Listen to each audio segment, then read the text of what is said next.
Assalamualaikum warahmatullahi ta'ala wabarakatuh. Alhamdulillah rabbil alamin. Wassalatu wassalamu ala ashrafil anbiya'i wal mursalin wa ala alihi wa ashabi rasulillahi ajma'in.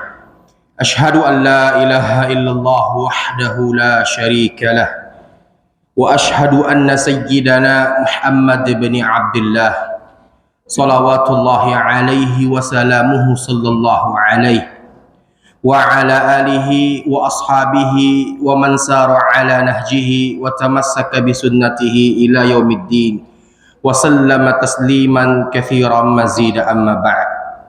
Alhamdulillah, pada pagi hari ini kembali kita bersyukur kepada Allah Rabbul Alamin atas segala limpahan nikmat dan karunia yang telah Allah Subhanahu wa taala berikan kepada kita semua.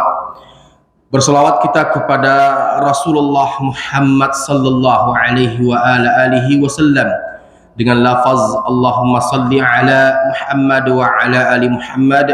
Semoga salawat yang kita bacakan menjadi pertanda bukti cinta kita kepada Rasulullah Muhammad sallallahu alaihi wa alihi wasallam. Dan semoga kita semua mendapatkan syafaat Nabi pada hari kiamat kelak. Amin ya rabbal alamin. Baik Bapak Ibu yang berbahagia, pada pagi hari ini kajian kita berhubung kita sekarang berada pada awal daripada bulan Dzulhijjah. Kita akan membahas atau menyinggung tentang masalah kurban. Baik al-hadirin wal hadirat rahimani wa rahimakumullah. Allah Subhanahu wa taala berfirman, A'udzu billahi minasyaitonir rajim. Bismillahirrahmanirrahim. Inna a'tainakal kautsar. Fashalli li rabbika wanhar. Inna syani'aka huwal abtar. Secara makna, secara terjemahan, kebanyakan kita kaum muslimin wal muslimat memahami makna daripada inna a'tainakal kautsar adalah sungguhnya kami ya Muhammad telah memberikan kepada engkau nikmat yang banyak. Ini makna secara umum yang kita dapatkan pada tafsir-tafsir seperti Imam Ibnu Katsir, tafsir Jalalain dan tafsir-tafsir lainnya. Hakikatnya Bapak Ibu, kalau kita menyelami lebih dalam lagi makna daripada Al-Kautsar, maka teringat oleh saya sebuah hadits Nabi Muhammad sallallahu alaihi wasallam, haditsnya sahih yang diriwayatkan oleh Imam Muslim dalam sahihnya dari sahabat Anas ibn Malik, yang mana ketika itu dikisahkan Bapak Ibu adalah Nabi alaihi salatu wassalam sedang tidur ringan. Nabi alaihi salatu wassalam dikisahkan ketika itu sedang tidur ringan. Nah, ketika Nabi sedang tidur ringan, dikatakan tidur tidak, dikatakan tidak tidur. Paham Pak? Paham Bu? Dikatakan tidur tidak, dikatakan tidak tidur. Kalau bahasa kampungnya Pak Julian, ngalai-ngalai. Nah, begitulah kira-kira Bapak Ibu. Ya, ngalai-ngalai, tidur ayam.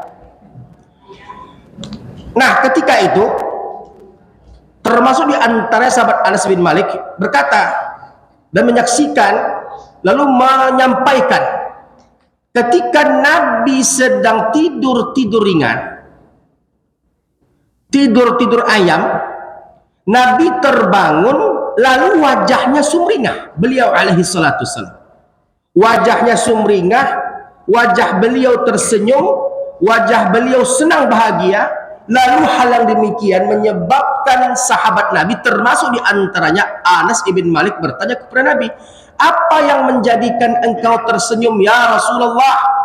Apa yang menjadikan engkau sumringah ya Rasulullah? Apa yang menjadikan engkau bahagia setelah tidurmu ya Rasulullah? Maka Nabi alaihi salatu wassalam menjawab, ketika aku tadi sedang tidur ayam, Jibril alaihissalam datang kepadaku menyampaikan wahyu yang datangnya daripada Allah tabaraka wa ta'ala, yang bunyinya adalah Bismillahirrahmanirrahim, Inna a'tainakal Kautsar, sungguhnya kami telah memberikan kepada engkau ya Muhammad Al-Kautsar, telaga Al-Kautsar. Telaga Al-Kautsar yang hanya dimiliki oleh umatku. Khusus, tidak ada umat-umat lain yang boleh menyentuhnya. Itulah yang menyebabkan aku tersenyum sumringah, aku tersenyum senang. Kenapa? Allah mengkhususkan untukku, Allah mengkhususkan untuk umatku sebuah telaga yang bernama Al-Kautsar, yang ketika kita meminum air yang ada pada telaga itu, kita tidak akan pernah merasakan haus untuk selama-lamanya. Allahu Akbar. Nabi alaihi salatu wassalam sangat mencintai kita jamaah. Nabi sangat mencintai kita, sangat-sangat mencintai kita. Yang singgahnya apa? Sesuatu yang berhubungan dengan umatnya, Nabi alaihi salatu wassalam senang dibuatnya. Bukankah Nabi alaihi salatu wassalam senantiasa mendoakan kita, mengingat kita ketika sakaratul maut dan yang lain sebagainya? Yang singgahnya hal demikian menjadikan Nabi tersenyum karena Allah tabaraka wa ta'ala menganugerahkan sebuah nikmat yang bermakna Al-Kautsar tadi itu, yang makna telaga, yang itu hanya dikhususkan untuk Nabi dan umat Nabi alaihi salatu wassalam. Al-Imam Ibnul Jauzi, Al-Imam Ibnu Qayyim Al-Jauziyah, Al-Imam Abdullah ibn Abbas, Sayyidah Aisyah Ummul Mukminin, dan ulama-ulama tabi'in lainnya, Bapak Ibu yang dimuliakan Allah tabaraka wa ta'ala, termasuk di antaranya Syekhul Islam Ibnu Taimiyah rahimahullah dan tabi'in yang bernama Atha, bahwasanya Al-Kautsar itu bisa bermaknakan bukan hanya telaga Al-Kautsar saja, bukan hanya bermaknakan nikmat yang banyak, tapi Al-Kautsar juga itu bermaknakan dalam tafsir yang lain, sungguhnya kami telah memberikan kepada engkau ya Muhammad pengikut yang banyak, umat yang banyak. Kami telah memberikan kepada engkau ya Muhammad umat yang banyak, pengikut yang banyak. Kalau kita baca Bapak Ibu Sirah An-Nabawiyah, kalau kita baca kitab Al-Bidayah wa Nihayah yang dikarang oleh Imam Ibnu Katsir, dari Nabi Adam alaihissalam, Adam, Idris, Nuh, Hud, Saleh, Ibrahim, Lut, Ismail, Ishaq, Yaqub, Yusuf, Ayyub, Dzulkifli, Syuaib, Musa, Harun, Daud, Sulaiman, Ilyas, Ilyasa, Yunus, Zakaria, Yahya, Isa. Nah, kalau kita melihat, kalau kita membandingkan, kalau kita mengkaji umat-umat para nabi yang diutus adalah Nabi alaihi salatu wassalam dengan umat yang paling banyak. Jadi makna lain daripada Al-Kautsar adalah kami telah memberikan kepada engkau ya Muhammad umat yang banyak. Makna lainnya Bapak Ibu, kami telah memberikan kepada engkau ya Muhammad mu'jizat Al-Quran. Makna lainnya adalah kami telah memberikan kepada engkau ya Muhammad nubuwah kenabian. Jadi Bapak Ibu, kita memahami Al-Kautsar itu bukan hanya terhenti pada kalimat nikmat yang banyak. Maknanya, tafsirnya itu banyak Bapak Ibu. Yang intinya kita di sini adalah samping kita beriman kepada Allah tabaraka wa ta'ala dan kepada kitab suci Al-Quran, kita juga mendalami makna, konotasi, tujuan, asbabun nuzul yang ada pada sebuah ayat, yang sehingganya itu menambah cakrawala, khazanah, wawasan berpikir kita dalam beragama Islam. Itu ayat pertama. Karena waktu kita terbatas, kita masuk kepada ayat yang kedua. Baik Bapak Ibu yang dimuliakan Allah tabaraka wa ta'ala, ayat yang kedua, perintah fasalli li rabbika, fasalli li rabbika wanhar. Al-Imam Al-Jauzi rahimahullah tabaraka wa ta'ala ya menafsirkan, menyampaikan, menjelaskan fasalli li rabbika wanhar, maka dirikanlah salat untuk Rabbmu. Yang dimaksudkan di sini adalah salat Idul Adha. Ini makna lainnya Pak, sengaja kami bentangkan pada pagi hari ini supaya ini menambah daripada cakrawala berpikir kita tentang makna-makna yang ada pada tafsir-tafsir Al-Quran. Nah, makna lainnya fasalli li rabbika wanhar, maka dirikanlah salat untuk Rabbmu, bermakna salat salawatul mafruḍah dari subuh sampai isya. Perintah salat adalah perintah mulia, betul? Perintah salat adalah perintah yang agung, betul? Perintah salat adalah perintah yang utama, betul? Nah, perintah salat adalah perintah awwalu ma yuhasabu bil abdu yaumal qiyamah as-shalah. Amal yang paling pertama dihisab dari seorang hamba adalah salatnya. Baik sholatnya maka baik pula seluruh amalnya. Buruk sholatnya maka buruk pula seluruh amalnya. Nah, sholat menjadi tolak ukur baik atau buruknya seseorang. Bahkan ancaman mereka yang meninggalkan sholat, man taraqas salata muta'ammidan faqad kafar. Kata Nabi alaihi salatu wasallam yang terdapat pada hadits yang sahih yang diriwayatkan oleh Imam Al-Bukhari dalam sahihnya, man taraqas salata muta'ammidan faqad kafar. Barang siapa yang meninggalkan salat dengan sengaja, maka dia telah kafir. Ini pentingnya salat. Bahkan ketika kita membuka hadits yang kedua dari kitab Al-Arba'in An-Nawawiyah, di mana Jibril alaihi salam menyamar, ya.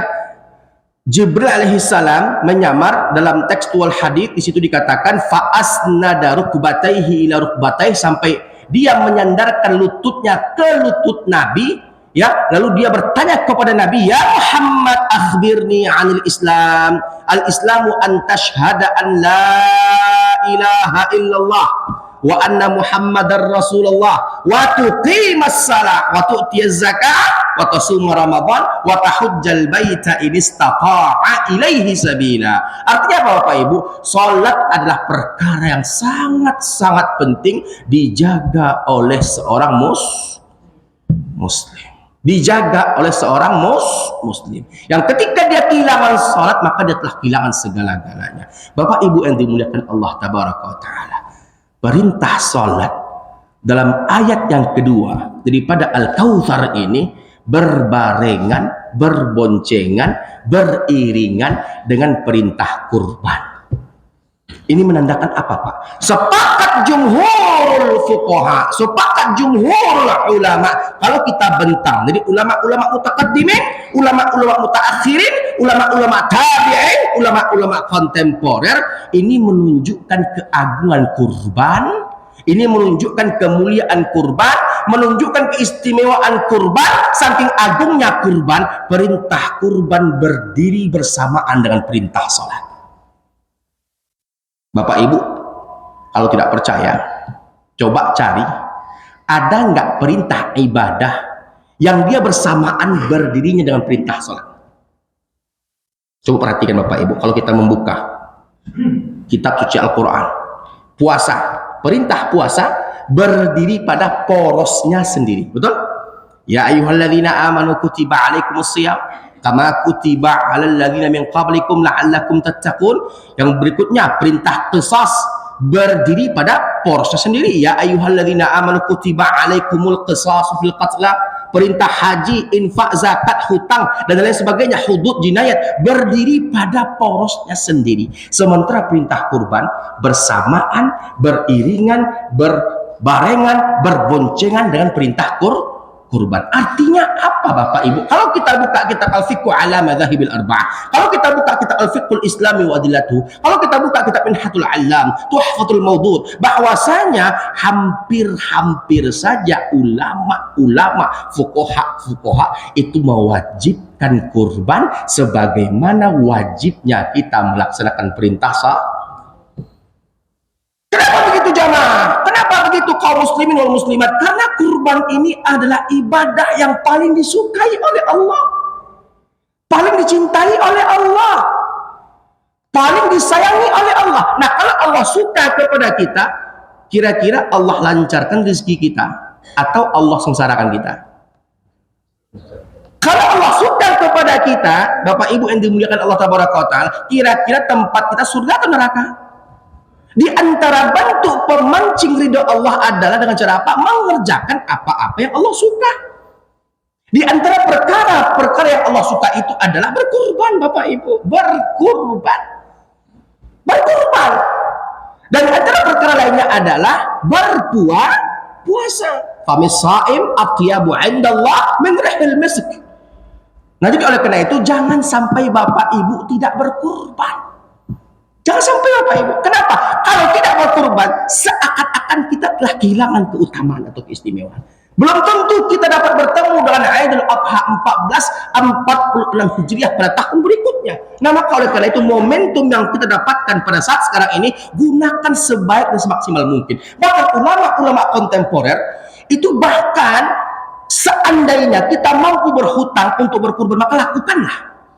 Seandainya kita mampu berhutang untuk berkurban, maka kerjakanlah. Dikarenakan apa? Pahalanya yang sangat fantastis, kebaikan yang sangat dahsyat, yang menyebabkan orang-orang yang mengerjakannya mendapatkan keridhaan Allah tabaraka wa ta'ala. Paham Bapak Ibu? Berapa kurban Masjid Ad-Da'wah tahun ini?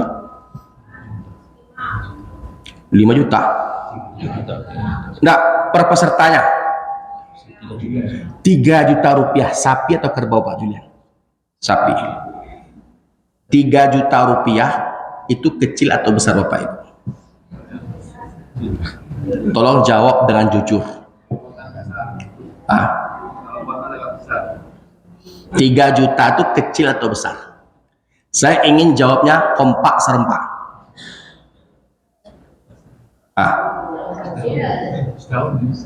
Iya, sekali setahun. 3 juta itu kecil atau besar? Saya ingin jawabannya kompak dan serempak. Kecil atau besar? Yang bilang besar Pak Julian, kita rukyah insya Allah. Kenapa begitu Ustaz? 3 juta rupiah itu kecil bagi mereka yang punya kemauan, bagi mereka yang punya keinginan. Tak besar Bapak Ibu, tak besar. Kalau kita bandingkan dengan penyaluran tiap hari kita sekarang Bapak Ibu, kalau saya boleh membuat semacam umpama atau analogi Bapak Ibu, kita ambil contoh ke kuota internet ya. Coba Bapak Ibu yang tak punya HP 4G di sini angkat tangan, ada nggak? Yang nggak punya? Yang tidak punya?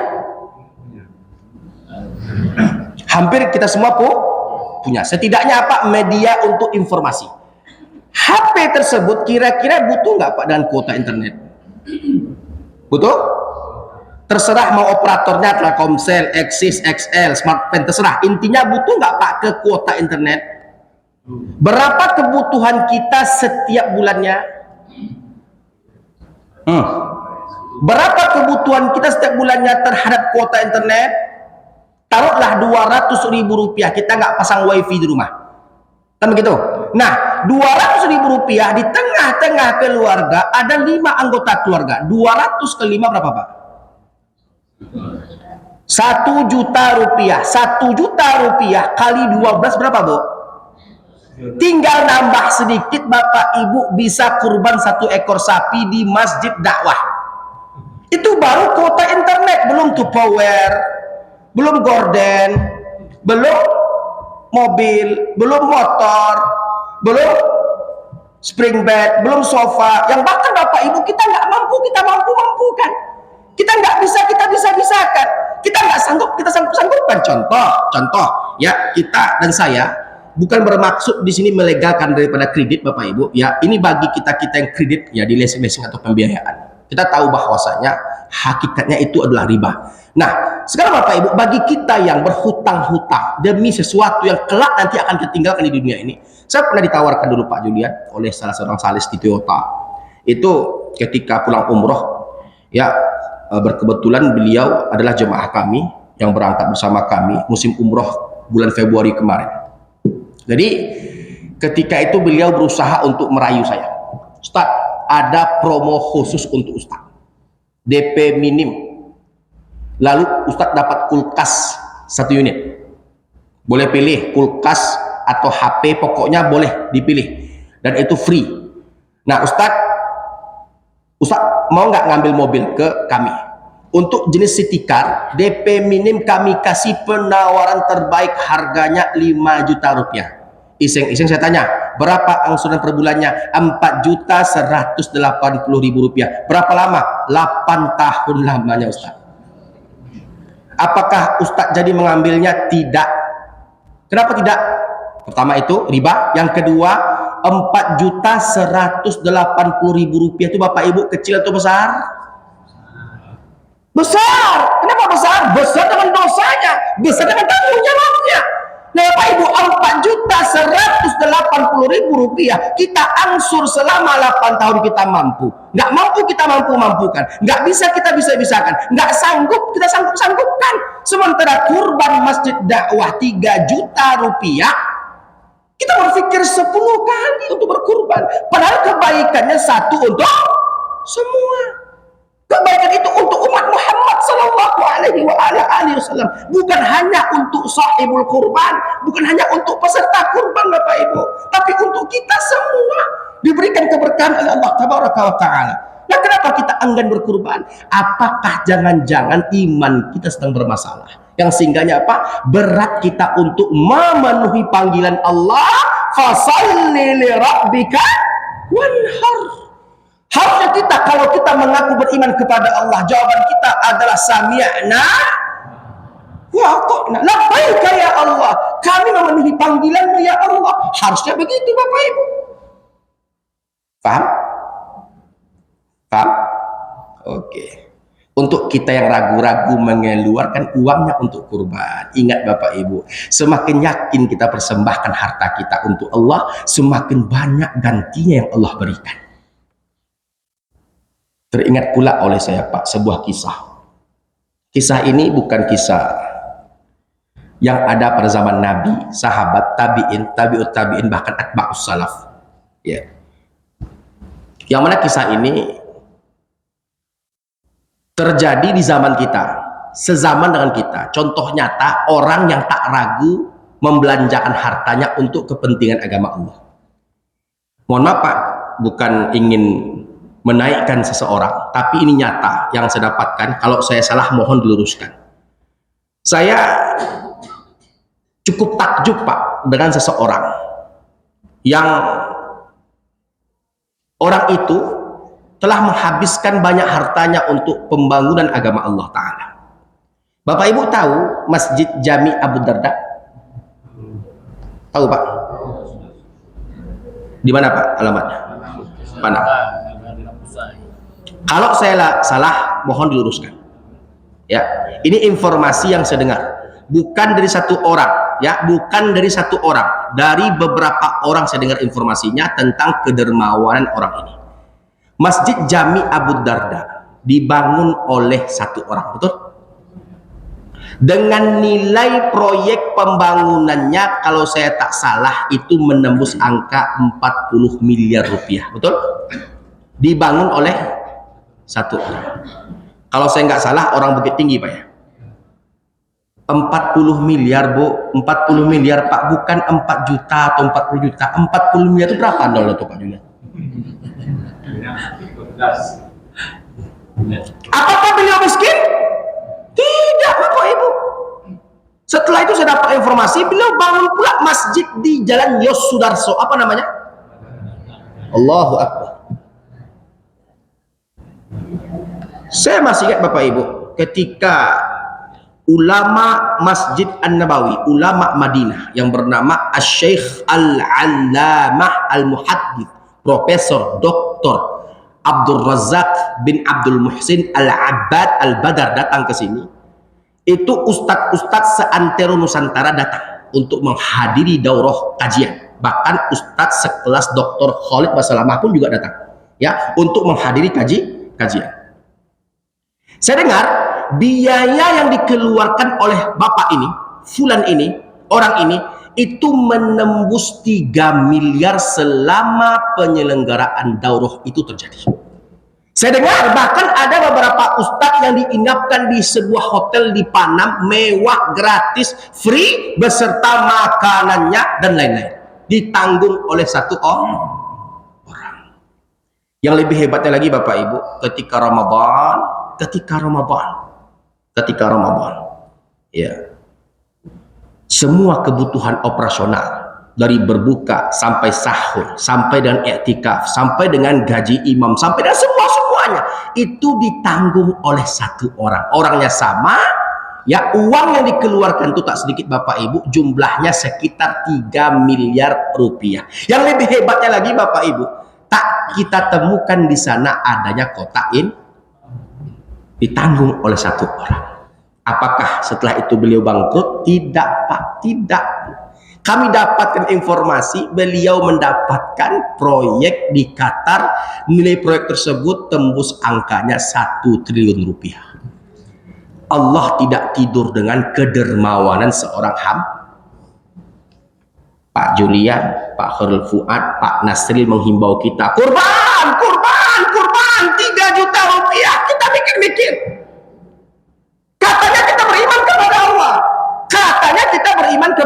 syariat Allah, kitab Allah, Nabi Allah. Harusnya apa? Sami'na wa ata'na.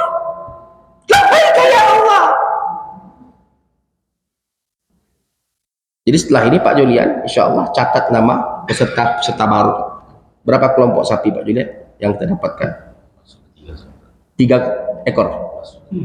3 ekor. Harusnya sudah 10 nih Pak Julian.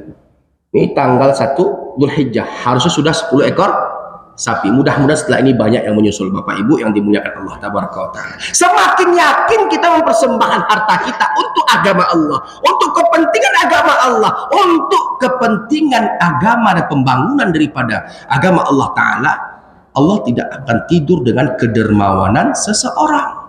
Tidak akan tidur dengan kedermawanan seseorang. Allah akan berikan ganjaran, balasannya bertubi-tubi, berlipat-lipat. Asalkan kita yakin Allah itu tak pernah menyelisih janjinya. Innallaha la yukhliful mi'ad. Allah tak pernah menyelisih janjinya. Bapak pergi mancing ke Sungai Siak, Pak. Umpannya pun, jangkrik, cacing. Kira-kira Bapak dapat ikan seperti apa, Pak? Lele, apalagi Pak? Lele, apalagi Pak? Baung, nila, gabus, apalagi? Kalau Bapak mancing umpannya sebesar badan saya Pak, kira-kira apa yang akan Bapak dapatkan? Nggak pausnya Pak, buaya pun terpancing di buatnya Pak. Kan begitu Pak ya? Nah, artinya apa? Sesuai dengan kadar pengeluaran kita. Sedalam apa kita, seyakin apa kita dengan apa yang telah kita persembahkan kepada Allah Tabaraka wa Ta'ala. Ada sebuah kisah Bapak Ibu, saya masih ragu akan kesohihan kisah ini ya, karena ada beberapa cacat dalam jalur periwayatannya, ada beberapa masalah dalam jalur periwayatannya yang sehingganya kisah ini sebenarnya tak ingin saya sampaikan, tapi ada beberapa ulama yang mengatakan kisah ini adalah kisah yang sahih, yang insya Allah Ta'ala bisa dipertanggungjawabkan referensi ataupun sumbernya. Namun dari sini Bapak Ibu, saya tidak akan menyinggung permasalahan khilaf di antara para ulama. Di sini akan saya sampaikan kisah tentang Abdurrahman bin Auf, sahabiyun jalil Abdurrahman bin Auf radhiyallahu ta'ala anhu ardah. Semoga Allah Ta'ala meridhoinya. Bapak Ibu pernah nggak mendengar nama sahabat Nabi yang bernama Abdurrahman bin Auf? Termasuk sahabat Nabi yang kaya raya. Bapak Ibu kalau doa mintanya kepada Allah apa? Minta kaya atau minta miskin? Coba jawab dengan jujur. Minta kaya atau minta miskin? Kenapa minta kaya? Kenapa minta kaya? Apa alasannya? Apa tujuannya? Bapak Ibu kalau berdoa minta kaya atau minta miskin? Kalau minta kaya apa tujuannya? Apa alasannya? Bisa bersedekah, bisa berhaji, bisa berzakat, bisa berinfak, bisa membantu orang lain, kan gitu Pak. Nah, apakah itu bisa kita wujudkan setelah Allah memberikan kepada kita kekayaan? Belum tentu Pak. Hati ini bolak-balik. Bisa saja hari ini kita yakin membantu orang, besok ketika Allah menganugerahkan kepada kita kekayaan, kita lupa diri. Ya enggak Pak? Nah, tak berlaku bagi sahabat Nabi yang bernama Abdurrahman ibn Auf. Abdurrahman bin Auf minta miskin Pak, tapi tak miskin-miskin. Kenapa begitu? Karena Abdurrahman ibn Auf, sahabat Nabi, sahabiyun jalil radhiyallahu ta'ala anhu arda, itu ketika mendengarkan sabda Nabi alaihi salatu wassalam, engkau ya Abdurrahman adalah sahabatku yang masuk surga paling terakhir. Bahkan pada narasi hadis bahwasanya Abdurrahman ibn Auf masuk surga dalam keadaan merangkak. Kenapa begitu? Karena hisab hartanya yang sangat banyak. Hisab hartanya yang begitu berlimpah, yang sehingganya apa? Menyulitkan daripada sahabat Nabi Muhammad SAW yang bernama Abdurrahman ibn Auf. Nah Bapak Ibu, minta miskin. Kenapa sedih dengan fakta dan kejadian seperti itu? Yang menyebabkan Abdurrahman ibn Auf memutar otak bagaimana caranya menghabiskan hartanya dengan sekejap. Nah, ketika itu Bapak Ibu dikisahkan ya bahwasanya kota Madinah itu kebun-kebun kurmanya pada siap panen. Pada siap panen. Jadi Bapak Ibu, ketika akan dipanen, tiba-tiba berkumandanglah panggilan jihad. Yang sehingganya semua sahabat Nabi berangkat perang, meninggalkan kebun-kebun kurma yang siap panen. Ini kisahnya Bapak Ibu. Saya masih meragukan kesohihannya Bapak Ibu. Mudah-mudahan ini bisa menjadi makna atau faedah yang dapat kita ambil manfaatnya pada pagi hari ini. Nah, ketika berangkat perang, tentunya kebun-kebun kurma itu tertinggal dan tak dipanen, yang menyebabkan apa Bapak Ibu? Kebun-kebun kurma itu pada busuk semua. Sepulang daripada sahabat Nabi perang, mendapatkan kebun-kebun kurma mereka dalam keadaan busuk, gagal panen. Hal yang demikian tentunya menyebabkan sahabat Nabi sedih. Nah, ketika itulah Abdurrahman ibn Auf berdiri di depan para sahabat-sahabat Nabi lainnya, berkata, wahai para sahabat-sahabatku, wahai para teman-temanku, wahai para pejuang-pejuang agama Allah, izinkan aku membeli kebun-kebun kurma kalian yang gagal panen, kebun-kebun kurma kalian yang busuk tadi itu dengan harga normal. Tentunya hal yang demikian menyebabkan semua sahabat Nabi senang dibuatnya Bapak Ibu. Semua kebun-kebun kurma busuk tersebut diborong oleh sahabat Nabi yang bernama Abdurrahman ibn Auf. Berpindah kepemilikan kepada Abdurrahman ibn Auf. Singkat cerita Bapak Ibu, 2 bulan entah 3 bulan setelah itu, berselang setelah itu datanglah utusan dari Yaman. Yaman ketika itu sedang dilanda sebuah wabah penyakit yang obatnya penawarnya adalah kurma busuk. Datang ke Madinah bertanya kepada penduduk Madinah, di sini di mana ada orang menjual kurma busuk dengan stok yang banyak, dengan porsi yang banyak, kan begitu? Yang sehingganya telunjuk masyarakat kota Madinah mengarah kepada Abdurrahman ibn Auf. Kenapa? Semuanya telah diborong oleh sahabat Nabi yang bernama Abdurrahman ibn Auf. Nah, ketika utusan dari Yaman ini bertemu dengan Abdurrahman ibn Auf, maka utusan ini berkata kepada Abdurrahman, ya Abdurrahman, kami akan beli kurma busuk engkau dengan harga 10 kali lipat. Gagal miskin Bapak Ibu. Niatnya untuk menghabiskan harta dalam sekejap, yang ada apa? Datangnya berlipat-lipat, gagal miskin Pak. Dibeli oleh utusan daripada Yaman untuk kepentingan obat, tak mungkin tak dijual. Kenapa? Unsur kebermanfaatan untuk umat. Diborong oleh utusan Yaman, dibeli dengan harga 10 kali lipat. Yang singgahnya apa? Sahabat Nabi, sahabiyun jalil Abdurrahman ibn Auf gagal miskin. Peninggalannya disebutkan Bapak Ibu dalam beberapa kitab sejarah itu, kalau dirupiahkan itu di angka 27.000 triliun rupiah. Peninggalan hartanya Pak Julian 27.000 triliun rupiah. Ini masih khilaf di antara para muarikhin, para ahli sejarah. Ada yang mengatakan sekian puluh triliun, ada yang mengatakan sekian puluh ribu triliun, ada yang mengatakan sekian ratus triliun. Intinya apa? Peninggalan Abdurrahman ibn Auf sepeninggal beliau radhiyallahu taala anhu itu bukan sedikit tapi banyak, fantastis, berlimpah. Nah, begitulah seseorang ketika yakin akan janji Allah, maka Allah berikan kepadanya balasan yang berlipat-lipat. Jadi oleh karena itu Bapak Ibu, jangan ragu dengan hartamu, segera daftarkan nama engkau sebagai peserta kurban Masjid Dakwah 1445 Hijriah. Baik, sebelum kita lanjut kepada tafsir ayat berikutnya, maka kita buka forum tanya jawab tentang seputar masalah kurban. Yang ingin bertanya dipersilahkan.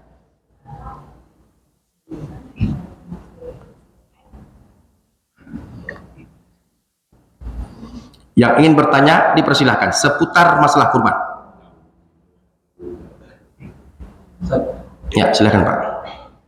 Ada hadis yang ini mengatakan penjelasan Ya.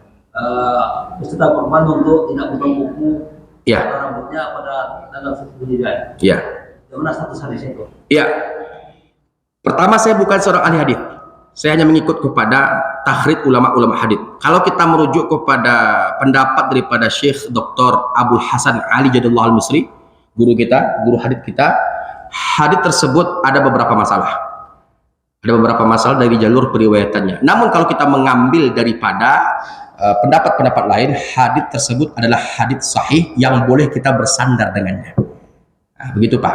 Nah, dapat kita lihat pada Fathul Bari Syarah Sahihul Bukhari, atau Aunul Ma'bud syarah Sunan Abi Daud, atau Tuhfatul Ahwadhi syarah Sunan Tirmidzi. Dapat kita lihat di situ tahrij daripada hadis ini yang menjelaskan bahwasanya hadis tersebut merupakan hadis yang sahih yang sampai kepada Nabi alaihi salatu wasallam tentang larangan bagi peserta kurban ya sahibul kurban untuk mengambil sesuatu yang ada pada tubuh mereka berupa memangkas rambut, mencabut bulu ya, dan juga menggunting kuku dan lain-lain sebagainya. Paham Pak? Oke, baik. Pertanyaan berikutnya. Silakan Pak. Bagaimana kalau orang sudah meninggal kita bayar korban? Baik, kurban dengan niat untuk mereka yang telah tiada. Kita mengambil pendapat jumhur Pak ya. Kita nggak mengambil pendapat khilaf di antara kalangan para fuqaha. Jumhur fuqaha, kalau Bapak buka kitab Al-Fiqhu ala Madhahibil Arba'ah, kitab fikih 4 imam madhab ya, atau kitab klasik yang berjudul Al-Fiqhul Islami wa Adillatuhu karangan Profesor Dr. Wahbah Zuhaili, kurban yang kita niatkan untuk mereka yang telah tiada hukumnya boleh-boleh saja. Dan itu mendatangkan pahala keberkahan untuk mereka yang telah tiada, dan juga mendatangkan pahala keberkahan untuk mereka yang berkurban. Jadi ketika kita membaca hadis alaihi salatu wassalam, idza mata banu adam inqata'a amaluhu illa min thalas. Ya, apabila meninggal anak cucu Adam maka terputuslah seluruh amalnya kecuali 3. Sedekah jariah, ilmu yang bermanfaat, dan anak yang saleh yang mendoakan kedua orang tuanya. Mendoakan tuh Bapak Ibu bukan hanya berdoa seperti ini, bukan. Setiap amal kebaikan, setiap amal saleh yang dikerjakan oleh fulan diniatkan untuk kedua orang tuanya atau orang-orang yang dicintai, maka hal yang demikian sampai menjadi sebuah pahala untuk mereka yang diniatkan tersebut. Jadi ketika kita meniatkan untuk mereka yang telah tiada dengan kurban yang kita kerjakan, maka hal yang demikian tidaklah masalah, tidaklah mengapa, dan hal demikian boleh-boleh saja dalam kaidah-kaidah fikih yang ada. Baik, paham Pak? Oke, pertanyaan berikutnya. Ya, silakan Pak.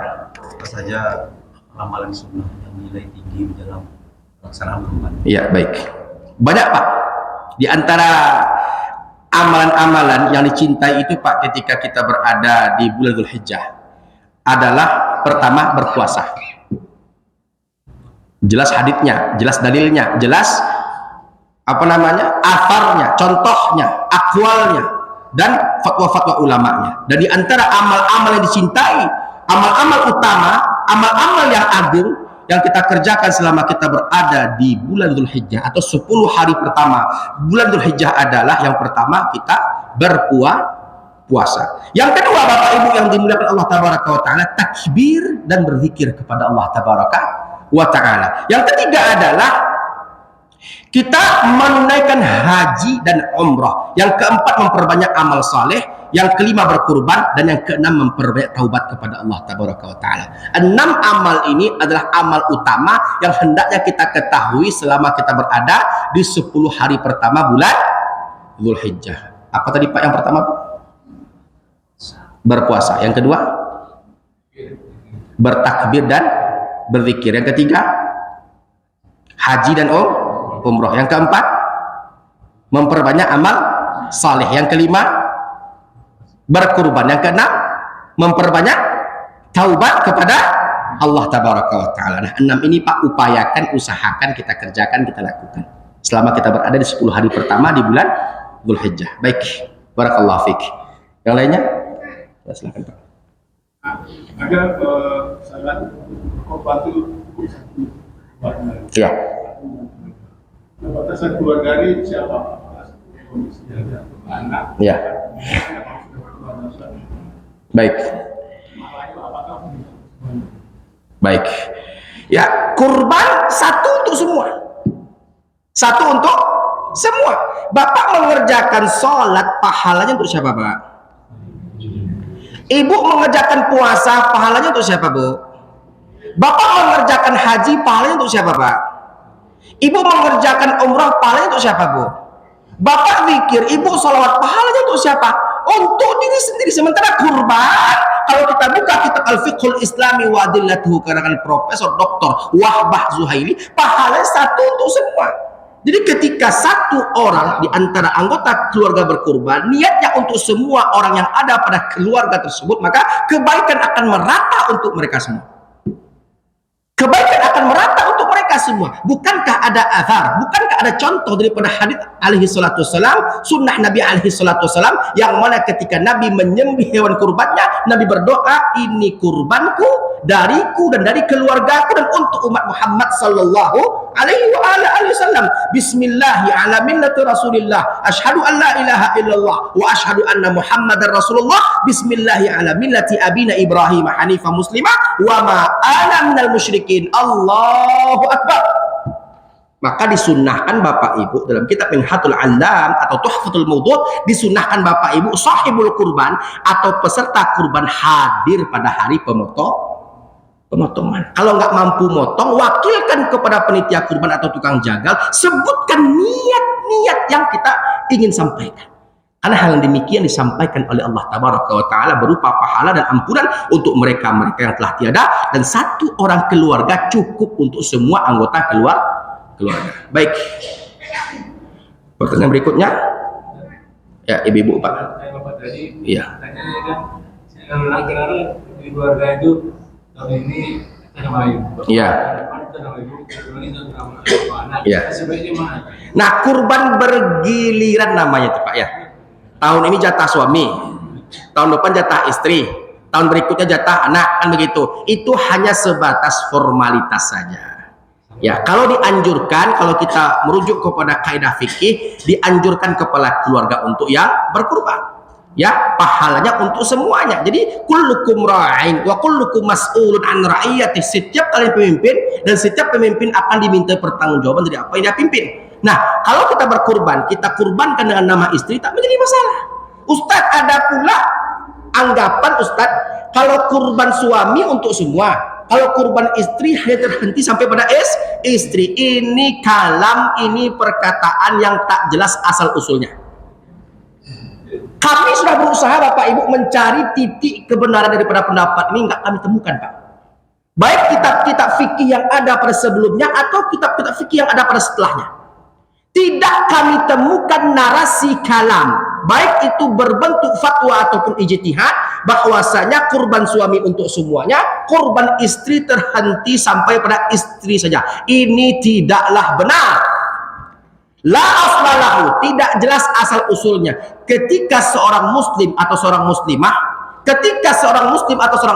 berkurban, maka pahalanya diniatkan untuk semuanya, maka hal itu hal demikian akan mendatangkan keberkahan untuk semua anggota keluarga. Mau itu laki-laki, mau itu perempuan, mau itu anak-anak, mau itu suami, mau itu istri, atau mereka-mereka yang kita niatkan untuk mereka yang telah meninggal dunia. Paham Pak? Oke, silakan Bu yang di belakang.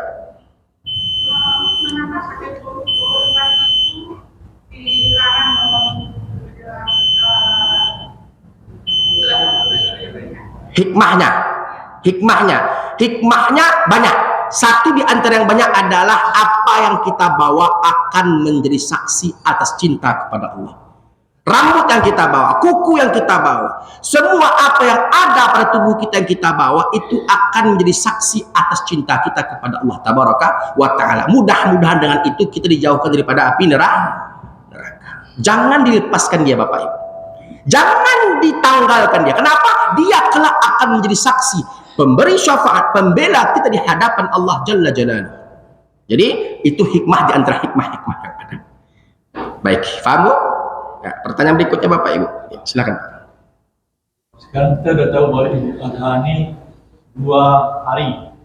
Kita di Indonesia Senin, sedangkan di Makkah hari Minggu, hari Ahad. Iya. Nah, sekarang kalau kita puasa sunat Arafah, kalau kita di sini kan hari Ahad jadinya, Iya. dan itu sama dengan orang itu sedang Idul Adha. Bagaimana status kita sholatnya? Apakah berdosa kita atau gimana? Terima kasih. Baik, pertanyaan yang paling cerdas di antara pertanyaan yang ada.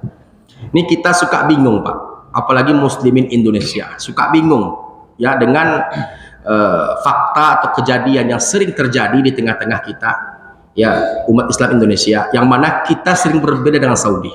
Ada pendapat mengatakan patokannya adalah wukufnya jemaah haji di pada Arafah. Nah Bapak Ibu, ketika kita menelusuri fatwa-fatwa ulama yang kita percaya, fatwa-fatwa ulama kontemporer, semisal seperti Syekh Muhammad bin Shalih Al-Utsaimin rahimahullah tabaraka wa ta'ala, beliau mengatakan Untuk hal demikian, ikuti hilal negeri masing-masing. Supaya kita terhindar dari perpecahan. Ikuti hilal negeri masing-masing. Nah, kapan penetapan yang telah ditetapkan oleh pemerintah, ikuti. Kapan penetapan yang telah ditetapkan oleh pemimpin, ikuti. Terlepas dia benar atau salah, itu urusan mereka kepada Allah Ta'ala. Kita sebagai masyarakat, perintahnya adalah mengikuti. Jadi Syekh Muhammad bin Salih Utsaimin rahimahullah tabaraka wa ta'ala dalam fatwa Nurun ala Darab adalah ikuti hilal negeri masing-masing. Karena kalau kita merujuk kepada wukufnya jemaah haji di Padang Arafah, maka akan timbul polemik pro kontra yang itu bisa menyebabkan pertengkaran, perselisihan, perdebatan yang tak berkesudahan. Paham Pak? Jadi oleh karena itu, untuk menghindari itu, maka cukup bagi kita untuk mengikuti hilal serta penetapan yang telah ditetapkan oleh pemimpin kita di negeri-negeri kita. Baik. Barakallahu fiik. Ya, silakan Pak. Ustaz, bagaimana kalau berkorban mengatasnamakan institusi, misalnya sekolahan, Ya. itu murid sama guru Ya. itu nabung, Ya. setelah sesuai dengan uang yang pas itu dari sapi. Sedangkan yang saya tahu syariatnya kan korban sapi atau unta kan 7 orang Pak Ustaz. Ya, betul. Kami 1 orang. Itu gimana Pak Ustaz? Kurban keroyokan termasuk menyelisihi sunnah. Paham Pak, kurban keroyokan? Wali kelas atas perintah kepala sekolah menyampaikan kepada anak-anak siswa-siswi, ya, ada pungutan iuran tahunan Rp50.000 per anak, ada 30 atau 50 anak dikumpulkan lalu uangnya dikorbankan, begitu? Nah, ini menyelisihi sunnah sepakat jumhurul ulama. Kenapa menyelisihi sunnah? Kurban itu punya kaedah, punya ketentuan. 1 ekor kambing 1 orang, 1 ekor sapi, 1 ekor kerbau 7 orang. Punya kaedah, punya ketentuan. Nah, punya kaedah, punya ketentuan, punya kriteria, dan punya batasan. Nggak bisa asal-asal Bapak Ibu. Ya, kalau kita lebih atau kurang, sekarang Bapak Ibu, hukum kita berkurban 1 ekor kambing 3 orang, itu bagaimana? Nggak boleh Pak. Kenapa? Sudah menjadi ketentuan baku yang ada dalam syariat agama Islam. Begitu juga 1 ekor sapi untuk 7 orang. Kalau 10 orang nggak bisa Bapak Ibu. Kenapa? Itulah kaidahnya. Kenapa nggak bisa Pak Ustaz? Kan kita sama-sama. Bukankah Allah Ta'ala mengatakan wa ta'awanu 'alal birri wat taqwa? Betul. Tapi ayat itu bukan ke situ maknanya Pak. Bukan ke situ arahnya. Ya, saling tolong menolong dalam kebaikan dan ketakwaan, bukan ke situ arahnya. Maksud daripada ayat itu adalah kita tolong menolong dalam hal kesusahan dan kesulitan. Nah, kurban keroyokan ini Bapak Ibu menyelisihi syariat, menyelisihi sunnah. Ya, kurban keroyokan ini menyelisihi syariat, menyelisihi sunnah. Yang sehingganya apa? Kita khawatirkan itu bukan kurban namanya, tapi sedekah. Sama seperti ini Pak, sama seperti ini Bu. Bapak puasa Ramadan 20 hari sah atau tidak? Kenapa nggak sah Pak? Puasa itu berapa hari Pak Ramadan? 30 atau 29? Kan begitu Pak ya?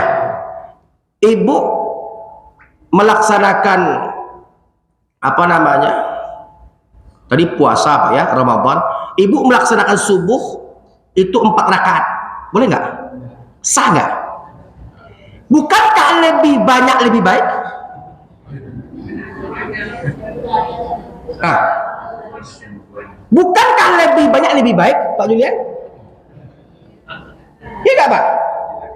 Bapak maghrib 6 rakaat tambah 3 lagi. Kenapa harus 3? Saya semangat ya Allah, sedang semangatnya ya Allah. Kenapa harus 3? Ada ketentuan baku Pak yang telah ditetapkan oleh syariat. Begitu juga kurban. Kurban punya batasan, punya kriteria, punya ketentuan, punya athar, punya contoh, punya sunnah, yang itu tentunya mengarah kepada Al-Quran dan sunnah Nabi SAW, dan athar yang dicontohkan oleh para sahabat Nabi ridwanullah alaihim ajma'in. Jadi oleh karena itu Pak, ketika kurban itu keroyokan, maka saya katakan, saya mengambil pendapat jumhur, itu menyelisihi sunnah. Ada juga pendapat begini Bapak Ibu, Ustadz, yang keroyokan itu siswa-siswi, terkumpul uangnya contohnya Pak Julian 3 juta rupiah, lalu yang berkurban atas nama wali kelas. Nama sekolah nggak bisa. Uangnya uang siswa, uangnya uang murid, kurbannya kurban dari wali kelas. Masing-masing wali kelas. Saya ada pertanyaan Bapak Ibu yang sama dengan pertanyaan Bapak tadi, dari seorang guru dari sebuah sekolah yang ada di Pekanbaru ini, ya. Kurban itu Bu ya, uang-uangnya dikumpulkan dari murid, cukup per peserta atau cukup per ekor sapi, itu atas nama wali kelas masing-masing. Paham Pak? Begitulah kira-kira narasi pertanyaannya. Nah, uangnya dari murid, kurbannya atas nama wali kelas. Yang murid itu sedekah katanya, yang wali kelas katanya kurban. Iku nak lama dia awak namu ke Bu. Nyo lama dia awak ketujuh, dia urang dan lama dia awak santlo surang. Saya mendapatkan ada ulama yang membolehkannya. Nah, ulama yang membolehkannya silahkan saja kita mengambil pendapat itu Bapak Ibu. Nah, menjadi masalah. Namun Bapak Ibu, usahakan kurban itu dari uang sendiri, tidak dengan paksaan. Kalau kita ambil uang siswa yang terkumpul lalu kita kurbankan atas nama kita, dikhawatirkan kita memaksakan sesuatu yang bukan bersumberkan daripada harta kita. Fasalli li rabbika wanhar. Wanhar itu Bapak Ibu, itu terafiliasi kepada harta yang kita punya, keluarkan untuk kita sembelih hewan kurban. Paham Bapak Ibu? Nah, kalau kita Ustadz, kan ada juga Ustadz pendapat ulama-ulama lainnya. Kan bukan hanya pendapat Ustadz saja yang benar. Oke, saya terima begitu Pak, kalau begitu adanya. Tapi Bapak Ibu, tak selamanya kita bisa bermain di lingkaran khilafiyah. Kalau kita bermain di lingkaran itu Bapak Ibu, saya pastikan tidak ada yang haram di dalam agama ini. Nggak ada Pak. Nggak ada yang haram. Kenapa? Karena masing-masing masalah ada pendapat, ada kalam ulama yang ada di dalamnya. Sebagai contoh Bapak Ibu, saya di sini bukan menyinggung seorang ustadz ataupun dai. Ada ulama yang mengharamkan musik, ada ulama yang membolehkan musik. Ambil pendapat jumhur, ambil pendapat mayoritas. Kalau kita terjebak pada lingkaran khilafiyah, perbedaan pendapat di antara kalangan para ulama, maka tidak akan ada yang haram dalam agama kita ini. Nggak ada Pak. Contoh saja, ada ulama yang menghalalkan khamar asalkan tidak terbuat dari bahan anggur. Kan begitu Pak.